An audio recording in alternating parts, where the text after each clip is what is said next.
Olá, criptomaníacos! Tudo bem com vocês? A revista Exame publicou uma matéria falando o seguinte: Bitcoin poderia salvar Monark de punições? Não é bem assim. Portanto, a matéria da Exame diz pra gente que o Bitcoin não nos protege do Estado. E precisamos analisar o que foi falado na matéria para ver se faz sentido ou não, além de várias outras coisas que vamos comentar no vídeo de hoje. A começar pelo gráfico do BTC. Mas antes eu quero aquele seu like bonito, porque hoje eu tô numa preguiça, eu não queria gravar vídeo, estava aqui já deitado no sofá, doido para não fazer nada, mas eu falei, eu preciso gravar vídeo. Mas o que eu preciso? Eu preciso do seu like, do seu apoio para conseguir forças de estar aqui fazendo um vídeo nesse friozinho gostoso de hoje. Posso contar contigo? Deixa o like, se inscreve no canal e bora pro gráfico.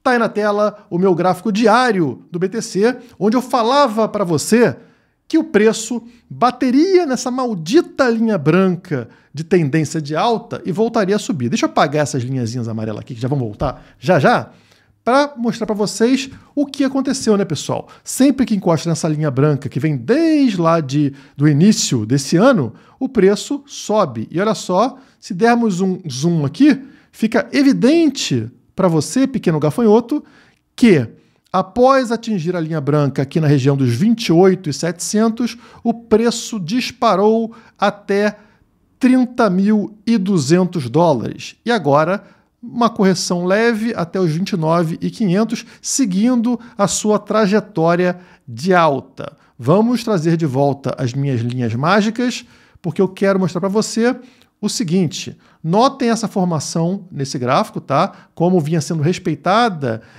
essa tendência de baixa no curto prazo, né? E acontece um rompimento. Pode ser um falso rompimento, como aconteceu aqui, tá, pessoal? Mas acontece um rompimento e essa queda agora está vindo testar justamente o topo dessa formação como suporte, né? O que era resistência, agora como suporte. É exatamente o que a gente quer ver. Mas o que seria interessante? A queda parar justamente por aqui, né? Não cair, não fechar o dia abaixo dos 29.400. Se confirmar isso, a tendência é que vai encontrar suporte e voltar a subir a partir daqui, buscando aquela região maravilhosa que eu falo para vocês, que é metade do caminho da alta histórica, né? Ali dos 35 mil dólares, que eu acho que seria um valor muito bom para esse ano de 2023, em preparação para o grande ano de 2024.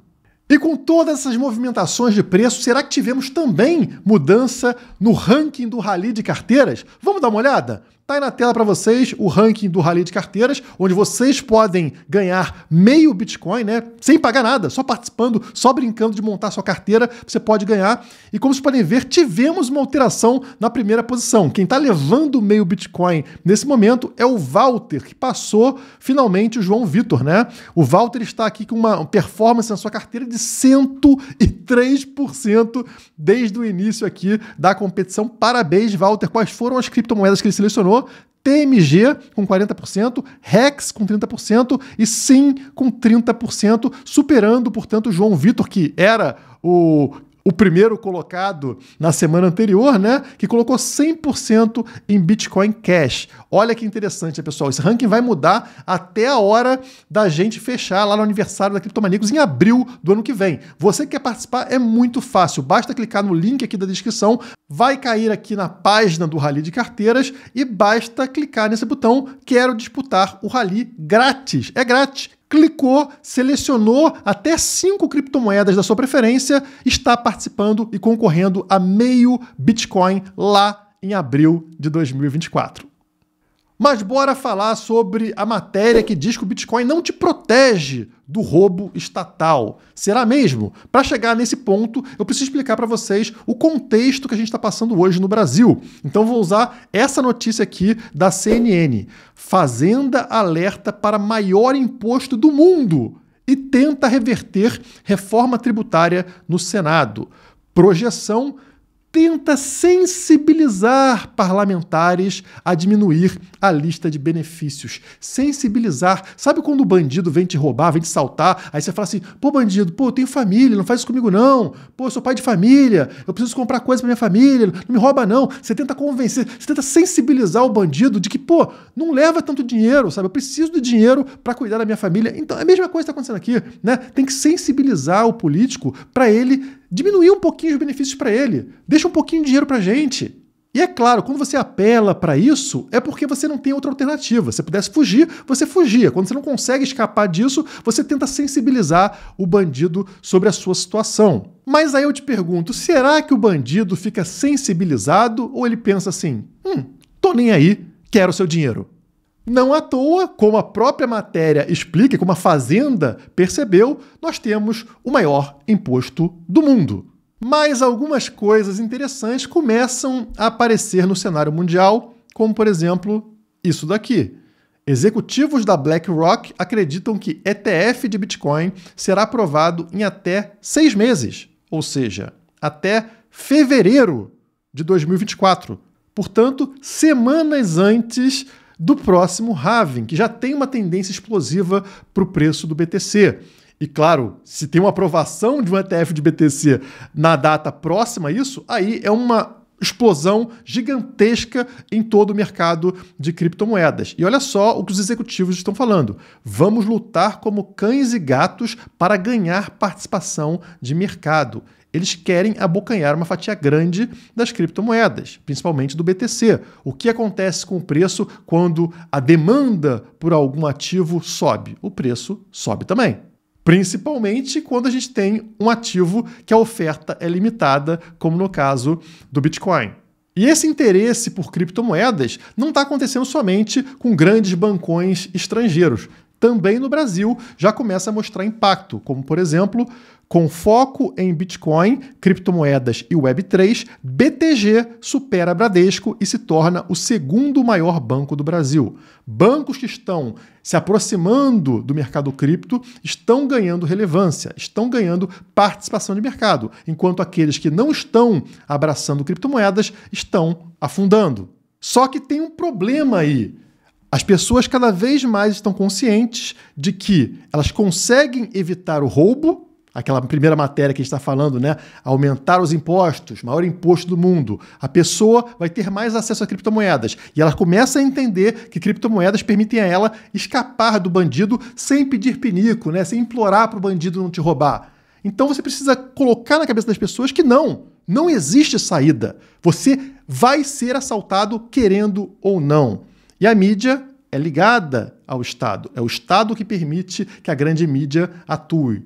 É o Estado que dá concessão, por exemplo, para a Rede Globo existir. É o Estado que permite a mídia continuar trabalhando. E aí, claro, no meio desse contexto que está acontecendo, sai essa matéria na Exame. Bitcoin poderia salvar Monark de punições? Não é bem assim.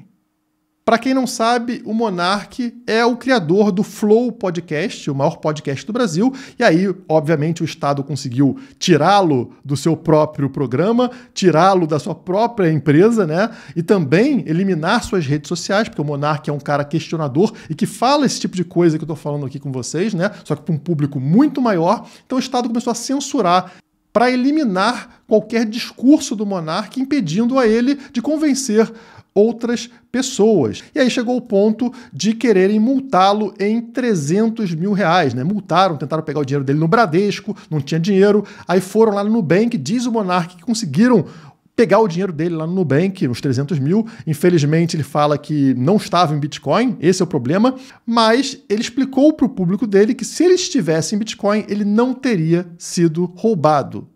E a matéria aqui diz justamente o contrário. Vamos tentar entender aqui por que ele seria roubado com Bitcoin, né? Então tá aqui a jornalista, que vocês podem ver aqui, e ela diz: Monark pode ter utilizado Bitcoin e outras criptomoedas para driblar punições do ministro Alexandre de Moraes. Olha esse Monark, hein, pessoal, fugindo do roubo. Que cara ruim, que cara perigoso, né? E aí ele explicou o seguinte lá no programa dele, né, no Monarch Talks, que é o novo podcast dele lá na Rumble. Por isso que o Bitcoin é uma coisa boa, entendeu? é uma ferramenta de descentralização. Por exemplo, se o Xandão quiser me bloquear, ele vai conseguir tirar todas as minhas contas, mas não vai conseguir tirar o meu Bitcoin. E aí, a jornalista escreve aqui: Bitcoin não livraria Monark de punições. Cada vez mais regulado no Brasil, o mercado de criptomoedas avança para evitar que a nova classe de ativos seja utilizada de forma ilegal ou fraudulenta. Notem o termo, né? Para ela, o governo conseguir confiscar o seu dinheiro é um avanço para as criptomoedas, quando na verdade seria uma falha. Criptomoedas, né, vem de criptografia, ou seja, nenhum terceiro pode ter acesso às transações que você faz. Então, quer dizer, se tiverem acesso, não tem cripto, não tem criptografia. Logo, seria uma falha das criptomoedas, mas o jornalista fala que é um avanço. Daí ela explica por que você não vai conseguir escapar. Empresas e investidores de criptomoedas são monitorados por instituições como o Banco Central, a CVM e a Receita Federal. Investimentos superiores a R$5.000 em criptoativos precisam ser declarados. Caso contrário, configura crime de sonegação fiscal. Ok, mas isso continua não te impedindo de sonegar, como eles chamam. É apenas uma lei escrita num papel. Ninguém aqui é obrigado a utilizar uma empresa para movimentar ou guardar suas criptomoedas. Então a pessoa pode comprar criptomoedas, por exemplo, num P2P, ou seja, diretamente de uma outra pessoa.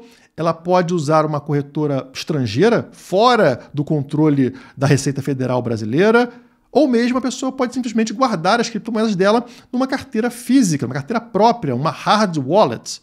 Ah, mas a jornalista é muito esperta e ela cobriu esse caso, então a gente vai entender por que guardando na sua hard wallet você também não estaria seguro desse confisco do governo, né, desse ataque do governo.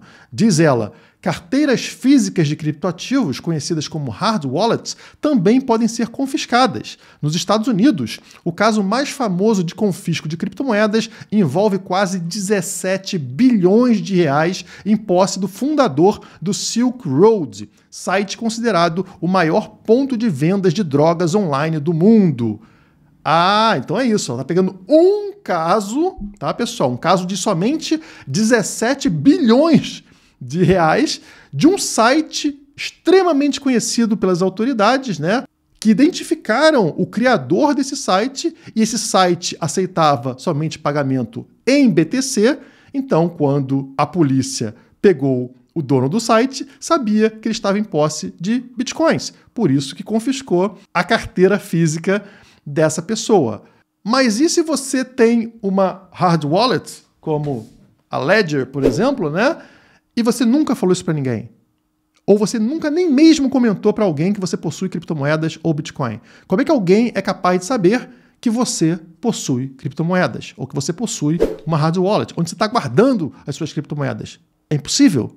Os únicos casos onde o governo vai fazer ali o confisco das criptomoedas é nos casos onde ele conhece que aquela pessoa possui criptomoedas. Geralmente casos muito grandes, como por exemplo, o dono da FTX, da corretora lá que faliu, né, que deu golpe. Bom, todo mundo conhece quem é esse cara, sabe que ele mexia com criptomoedas, sabe que ele tinha muito dinheiro, então você pode ir lá e confiscar. Agora, vocês, pessoas que não possuem um site ou uma empresa que recebe pagamentos em criptoativos, como é que o governo sabe? Ele vai confiscar o quê? Se você nem mesmo tem criptomoedas, ou ele nem mesmo sabe que você tem criptomoedas, ou onde você guarda as criptomoedas, isso se torna impossível. E essa é a grande proteção. Quando o dinheiro não está na mão de terceiros, ou seja, não está na mão de uma empresa, de um intermediário que o governo pode ameaçar para passar os seus dados ou passar suas criptomoedas, o governo não consegue saber se você possui ou não possui criptomoedas e, se você possuir, onde você guarda essas criptomoedas. E atualmente o governo sabe disso, então ele precisa te convencer de que você não tem saída. E ele vai fazer isso usando a mídia para passar esse tipo de informação equivocada. Se o Monark tivesse convertido esses R$300 em BTC e guardado numa carteira física dele, uma carteira própria dele, sem comentar isso com ninguém, o que aconteceria? A mesma coisa que aconteceu no Bradesco. O banco vai verificar, Monark não tem dinheiro. Nubank ia verificar, Monark não tem dinheiro. Retornar para o Xandão, Xandão, nenhuma das contas do Monark possui valor. E ficaria desse jeito. Exatamente como no caso do Daniel Fraga. O bandido não tem como te roubar aquilo que é invisível. Ele vai bater tua carteira, vai abrir, não tem dinheiro nenhum. E aí? Como é que ele vai roubar? Me passa aí o dinheiro que você não tem. Me passa o dinheiro que eu não tô vendo. Mas eu não tenho dinheiro. Pô, mas tem que ter. Mas eu não tenho. E no dia que as pessoas se derem conta do nível de proteção que elas têm ao guardar o próprio dinheiro, escondendo esse dinheiro do bandido, pronto, os problemas acabaram. A adoção do BTC vai acontecer e os governos vão começar a encolher obrigatoriamente. Porque se não tem arrecadação, não tem dinheiro para manter uma estrutura tão grande. E quanto menor ficar a estrutura, menos fiscalização o governo vai conseguir ter em cima daquilo que nos pertence. Pouco a pouco sendo substituído pela iniciativa privada. Assim como aconteceu com tudo, né? Você dependia dos correios para se comunicar, hoje você usa a iniciativa privada, você usa aqui, né, redes sociais para conversar com outras pessoas de forma totalmente gratuita. Antigamente você precisava da Telerge, precisava do governo para ter uma linha telefônica e conversar. Novamente, hoje você se comunica, liga para as pessoas de graça usando redes sociais. E isso vai acontecer com todos os serviços que ainda são monopólio estatal. O Estado não vai ter força para manter esse monopólio porque a arrecadação vai cair graças às criptomoedas. Enfim, boa sorte ao Monark nessa luta dificílima contra o parasita. E se proteja, Monark. Eu não posso falar exatamente o que eu gostaria de falar nesse vídeo, mas se proteja. Não facilite a vida daqueles que querem tomar a sua propriedade. Por hoje é só. Muito obrigado e até a próxima.